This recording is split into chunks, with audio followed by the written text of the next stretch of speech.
ओम शांति। ओम शांति।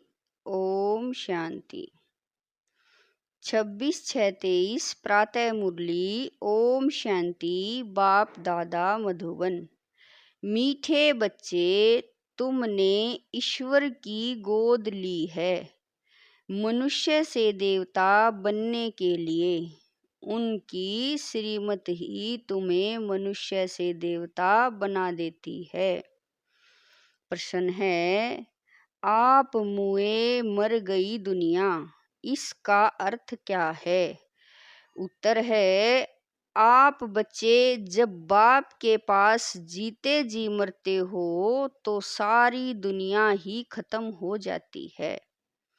दूसरे मनुष्य तो जिस दुनिया में मरते हैं उसी दुनिया में जन्म लेते हैं, लेकिन तुम्हारा जन्म फिर इस पुरानी दुनिया में नहीं होता। नया जन्म नई दुनिया में होता है। तुम बच्चों को स्वर्ग की बादशाही मिल जाती है। गीत है, मरना तेरी गली में, जीना तेरी गली में। ओम शांति। यह भी गायन इस समय का है जो फिर भक्ति मार्ग में गाया जाता है। इस समय जबकि तुम बाप के पास जीते जी मरते हो तो बरोबर सारी दुनिया ही खत्म हो जाती है। अज्ञान काल में मनुष्य मरते हैं तो फिर उसी ही दुनिया में जन्म लेते हैं। दुनिया कायम है, जिस दुनिया में मरते उसी दुनिया में जन्म लेते हैं। तुम बच्चे जब बाप के बनते हो तो यह दुनिया ही खत्म हो जाती है।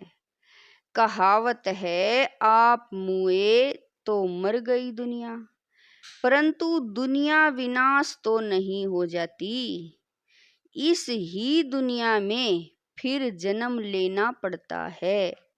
अभी तुम जबकि जीते जी मरते हो तो आप मर जाते हो तो दुनिया भी खत्म हो जाती है। तुम मरेंगे तो यह दुनिया ही खत्म हो जाएगी।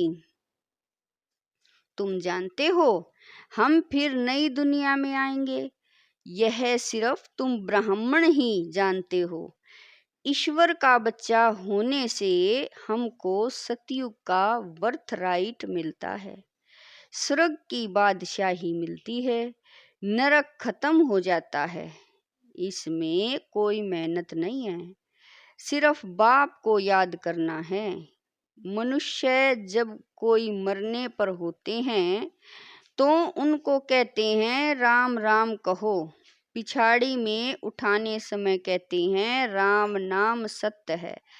यह भगवान को ही कहते हैं राम नाम सत्य है, अर्थात परम पिता परमात्मा जो सत्य है उसका ही नाम लेना चाहिए, उसको राम कह देते हैं।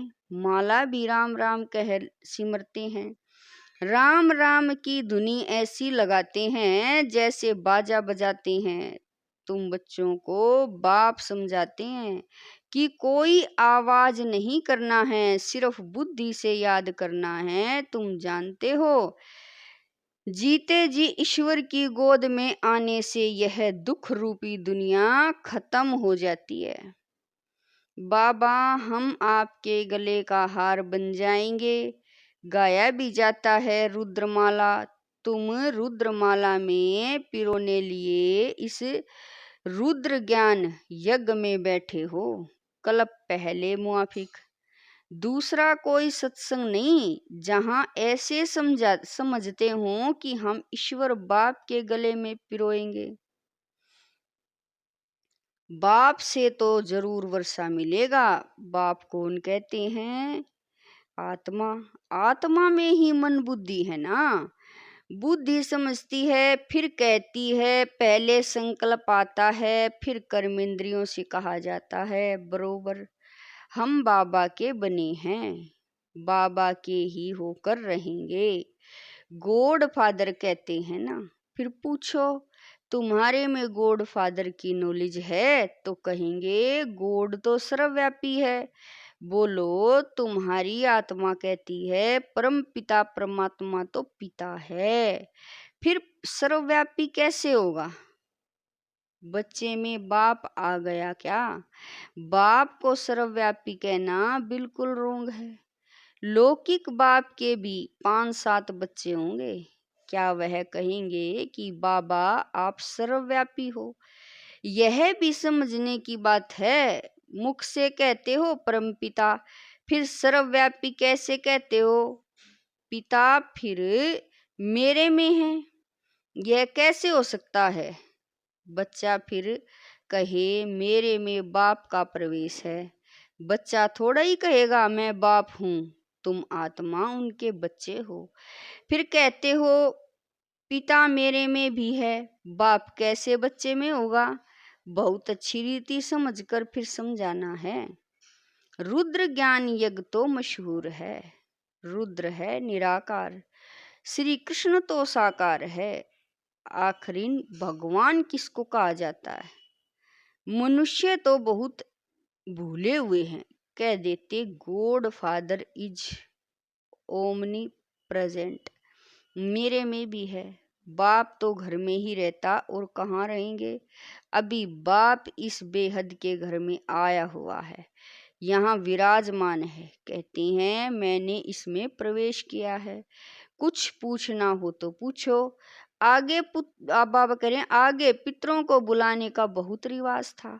पितृ तो आत्मा है ना, पितृ को यानी आत्मा को खिलाया जाता है। कहेंगे आज हमारे दादे का पितृ है, आज फलाने का पितृ है, तो आत्मा को बुलाया जाता है, खिलाया जाता है। समझो किसी का स्त्री से प्यार है, उसकी आत्मा को बुलाते हैं, कहते हैं हमने हीरे की फुल्ली पहनाने का वायदा किया था। ब्राह्मण को बुलाकर उसे हीरे की फुल्ली पहनाते हैं। बनाया बाबा करें बुलाया तो आत्मा को ना, शरीर थोड़ा ही आया। यह रस्म भारत में ही है। जैसे तुम सूक्ष्म वतन में जाते हो, कोई मर गया तो उनका भोग लगाते हो। सूक्ष्म वतन में वह आत्मा आती है। यह है बिल्कुल नई नई बातें। जब तक कोई अच्छी रीति न समझे तब तक संशय उठता है। यह क्या करते हैं? ब्राह्मणों की रस्म रिवाज देखो कैसी है। बाबा कह रही हैं इस समय सभी मनुष्य मात्र तमो प्रधान हैं। बाबा तो है ही पतित पावन, वह कभी तमो प्रधान नहीं होते। मनुष्य को पतित पावन नहीं कहेंगे। पतित पावन माना सारी दुनिया को पतित से पावन बनाने वाला। वह तो एक बाप के सिवाय दूसरा कोई हो न सके। धर्म स्थापक तो आते हैं अपना अपना धर्म स्थापन करने। क्रिश्चियन धर्म का सिजरा वहाँ है। पहले क्राइस्ट आया, फिर उनके पिछाड़ी भी आते रहेंगे, वृद्धि को पाते रहेंगे। वह कोई पतित को पावन नहीं बनाते, नंबरवार उन्हों की संख्या आती है। पतित पावन तो इस समय चाहिए जबकि सब कब्र दाखिल हो जाते हैं। सब को पावन बनाने वाला एक ही है, यह तो समझते हो। बरोबर इस समय सारी दुनिया जड़ जड़ीभूत है। बनने ट्री का मिसाल देते हैं। बाबा कह रहे हैं बनेन ट्री का मिसाल देते हैं। बहुत बड़ा झाड़ होता है, उनके नीचे बहुत पार्टियां जाकर बैठती हैं। उसका फाउंडेशन सड़ा हुआ है, बाकी सब टाल टालियां खड़ी हैं। यह भी झाड़ है। देवी देवता धर्म का जो झाड़ है उसका फाउंडेशन उल्टा ऊपर है और जड़ एकदम कट गई हैं। बाकी सब हैं बीज। आप कह रहे हैं बाकी सब हैं बीज, हो तब तो फिर से स्थापन करें। बाप कहते हैं मैं फिर से आकर स्थापन कराता हूँ। ब्रह्मा द्वारा स्थापना, शंकर द्वारा विनाश। बरोबर अनेक धर्मों का विनाश हुआ था इस महाभारत लड़ाई में। जो राजयोग सीखते हैं उन्हों की फिर राजधानी स्थापन हो गई। तुम जानते हो अभी हम बाबा के पास जाएंगे, फिर नई दुनिया में आएंगे, फिर झाड़ वृद्धि को पाता रहेगा। देवी देवता धर्म जो था वह इस समय प्राय लोप है। तो बाप कहते हैं मैं फिर से आकर आदि सनातन देवी देवता धर्म की स्थापना करता हूँ। भारत जो ऊंच ते ऊंच था उनको अब ग्रहण लगा हुआ है। काम चिता पर बैठने से इस समय सारी दुनिया काली हो गई है। अब फिर तुम ज्ञान चिता पर बैठ गोरे बनते हो। तुम जो श्याम बन गए थे, श्याम से गोरा सुंदर बनाने वाला है परमपिता परमात्मा। उनकी श्रीमत मिलती है। परमपिता परमात्मा की आत्मा तो एवर प्योर गोरी है। आत्मा में ही खाद पड़ती है, सोने का मिसाल है। अभी तुम जानते हो इस पुरानी दुनिया का विनाश होना है, सब का मौत है। फिर तुमको कहने वाला कोई नहीं रहेगा कि राम राम कहो। यह मौत ऐसा होता है जो सब मरेंगे। अभी कितने मरेंगे, कितनी खाद मिलेगी तो क्या नहीं धरती। बाबा करें तो क्यों नहीं धरती फर्स्ट क्लास अनाज देगी। सतयुग में सब हरे भरे सब्ज हो जाएंगे। सड़ी हुई चीज को खाद कहा जाता है। कीचड़ा जलकर खाद बन जाता है। खाद बनने में भी टाइम लगता है। इस सृष्टि को भी नया बनने में टाइम लगेगा। तुम सूक्ष्म वतन में जाते हो, कितने बड़े बड़े फल लगा तुमको दिखाते हैं, शुभ रस पिलाते हैं। तुम विचार करो कितनी खाद मिलेगी। सो भी खास भारत को, वहाँ कितनी अच्छी अच्छी चीजें निकलेंगी। सूक्ष्म वतन में वैकुंठ का शुभ रस तुमको पिलाते हैं। बगीचे आदि का साक्षात्कार कराते हैं। वहाँ हमारा बगीचा होगा। बच्चों ने साक्षात्कार किया है, शुभ रस पीकर आते हैं। प्रिंस बगीचे से फल ले आते थे। अब सूक्ष्म वतन में तो बगीचा हो न सके, जरूर वैकुंठ में गए होंगे। एक एक को साक्षात्कार नहीं कराएंगे, जो निमित्त बनते हैं उनको कराते हैं। हो सकता है अगर तुम याद में रहेंगे, बाबा के बच्चे होकर रहेंगे, तो पिछाड़ी में तुमको बहुत साक्षात्कार होंगे जो पूरे सरेंडर होंगे। यह तो पहले भट्ठी बननी थी, भट्ठी में पकना था तो बहुत आ गए। बच्चों को समझाया है, सिर्फ कोई को लिटरेचर देने से समझ नहीं सकेंगे। समझाने वाला टीचर जरूर चाहिए। टीचर सेकंड में समझाएगा। यह तुम्हारा बाबा है, यह दादा है, यह बेहद का बाप स्वर्ग का रचयिता है। सिर्फ कोई को लिटरेचर दिया तो देखकर फेंक देंगे, कुछ भी समझेंगे नहीं। इतना जरूर समझाना है कि बाप आया हुआ है। यह डिंडोरा पिटवाना तुम बरोबर यादव कौरव पांडव भी हैं। महाभारत लड़ाई भी सामने खड़ी है। जरूर राजयोग सिखलाने वाला भी होगा, जरूर स्वर्ग की स्थापना भी होगी। एक धर्म की स्थापना, अनेक धर्मों का विनाश होगा। तुम जानते हो हम ही नर से नारायण, नारी से लक्ष्मी बनते हैं। यह है एम ऑब्जेक्ट। मनुष्य से देवता किए करत न लागी वार। देवता सिर्फ सूर्यवंशी को कहा जाता है, चंद्रवंशी को क्षत्रिय कहा जाता है। पहले तो देवता बनना चाहिए ना पास होने से क्षत्रिय बन जाते हैं। तो बाप कहते हैं मीठे मीठे शकील दे बच्चे। कितने ढेर शकील दे बच्चे हैं, कितना बच्चा गुम हो जाता है। 6-8 मास बाद आकर मिलता है तो कितना प्यार से आकर मिलेगा। बाप को कितनी खुशी होगी। यह भी बाप कहते हैं लाडले शकील दे बच्चे, तुम 5000 वर्ष बाद आकर मिले हो। लाडले बच्चे तुम बिछुड़ गए थे, अब फिर आकर मिले हो बेहद का वर्षा लेने लिए।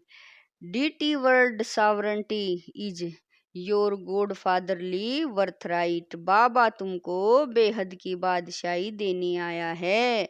यह है हेवनली गॉड फादर। कहते हैं तुम बच्चों के लिए कितनी बड़ी सौगात लाए हैं, परंतु इतना लायक बनना है, श्रीमत पर चलना है। बाबा मम्मा कहकर फिर अगर भूल गए या फारकती दे दी तो गले का हार नहीं बनेंगे। बच्चों को कितना प्यार किया जाता है, बाप बच्चों को सिर पर रखते हैं। बेहद के बाप के कितने बच्चे हैं, बाबा कितना ऊंच चढ़ाते हैं। पाँव में जो गिरे हुए हैं उन्हों को भी ऊपर चढ़ाते हैं। तो कितना खुशी में रहना चाहिए और श्रीमत पर चलना चाहिए। एक की मत पर चलना है, अपनी मत पर चलना तो यह मरा। श्रीमत पर चलेंगे तो तुम श्रेष्ठ मनुष्य अथवा देवता बनेंगे। क्षत्रिय तो फिर भी 2 कला कम हो गई हैं, यहाँ है ही मनुष्य से देवता बनने का। क्षत्रिय नहीं, बाप पूछते हैं ना कि कितने नंबर में पास होंगे। आबरू इज्जत रखना। बेहद का बाप भी कहते हैं सूर्यवंशी बनो। जानते हो विजयमाला 108 की ही पास हुई है। फॉलो करना है मम्मा बाबा को। आप समान सुदर्शन चक्रधारी बनाकर शिव बाबा के आगे सौगात ले आते हैं। बाबा पूछते हैं कितने को आप समान बनाया है। कितने मजे की बात है, तुम ही समझ सकते हो, नया कोई बिल्कुल नहीं समझेगा। यह मनुष्य से देवता बनने की कॉलेज है। कोई को तो 7 रोज में ही बहुत रंग चढ़ जाता है, कोई को तो बिल्कुल नहीं चढ़ता। छी छी कपड़े पर बड़ा मुश्किल से रंग चढ़ता है। बहुत मेहनत करनी पड़ती है। पहली पहली बात बच्चों को समझाई कि पहले सबको बोलो, बेहद के बाप को तुम जानते हो। कहते हाँ, मेरे में भी है सर्वव्यापी। बाबा कह रहे हैं मेरे में भी है, सर्वव्यापी है। अरे तुम्हारे में भी है तो फिर तो पूछने की बात ही नहीं। कहते हो बाप है तो फिर बाप तेरे में अथवा मेरे में कैसे हो सकता है। बाप है तो बाप से वर्षा जरूर मिलना चाहिए। पहले पहले अल्फ पर समझाओ। बाप कहते हैं है मेरे सकील, बाबा कहते हैं हे मेरे सकील दे बच्चे, ऐसे कोई सन्यासी व गुरु गोसाई नहीं कह सकते। तुम जानते हो बरोबर हम शिव बाबा के सकील दे बच्चे हैं। 5000 वर्ष बाद फिर आकर मिले हो स्वर्ग का वर्षा लेने। जानते हो हम स्वर्ग के मालिक थे, फिर हम ही मालिक बनते हैं। स्वर्ग में जाना जरूर है, फिर पुरुषार्थ अनुसार ऊंच पद पाना है। अच्छा, मीठे मीठे सकील दे बच्चों प्रति माता पिता बाप दादा का याद प्यार और गुड मॉर्निंग। रूहानी बाप की रूहानी बच्चों को नमस्ते। हम रूहानी बच्चों की रूहानी माता पिता बाप दादा को दिलवा जान शिकवा प्रेम से याद प्यार गुड मॉर्निंग नमस्ते ओम शांति। मेरे बाबा मीठे बाबा गुड लाख लाख शुक्रिया बाबा। धारणा के लिए मुख्य सार है। नंबर 1, मम्मा बाबा को फॉलो कर सूर्यवंशी में आना है। अपनी मत पर नहीं चलना, श्रीमत से ऊंच देव पद पाना है। नंबर 2, हम बाबा के ही होकर रहेंगे, इसी निश्चय में रहना है। कभी किसी बात में संशय नहीं उठाना है। वरदान है बाप के हर डायरेक्शन व कायदे से फायदा लेने वाले मर्यादा पुरुषोत्तम भवें। बाप के हर डायरेक्शन व कायदे से फायदा लेने वाले मर्यादा पुरुषोत्तम भवें। कहा जाता जितना कायदा उतना फायदा, इसीलिए अमृत वेले से जो भी कायदे बने हैं उनसे कभी किनारा नहीं करो। पढ़ाई अमृत वेला, सेवा, जो भी दिनचर्या बनी हुई है उसमें मन नहीं भी लगे तो भी दिनचर्या में कुछ मिस नहीं करो। जैसे भक्त लोग नियम का पालन जरूर करते हैं, मंदिर में मन नहीं भी लगे तो भी जाएंगे जरूर। आप तो स्वयं ला मेकर्स हो, इसी अनुभव से हर नियम का पालन करते चलो तो मर्यादा पुरुषोत्तम बन जाएंगे। स्लोगन है, जिनके पास संतुष्टता का विशेष गुण है, उनके पास सर्व गुण स्वतः आते जाएंगे। स्लोगन है, जिनके पास संतुष्टता का विशेष गुण है, उनके पास सर्व गुण स्वतः आते जाएंगे। ओम शांति, ओम शांति, शांति।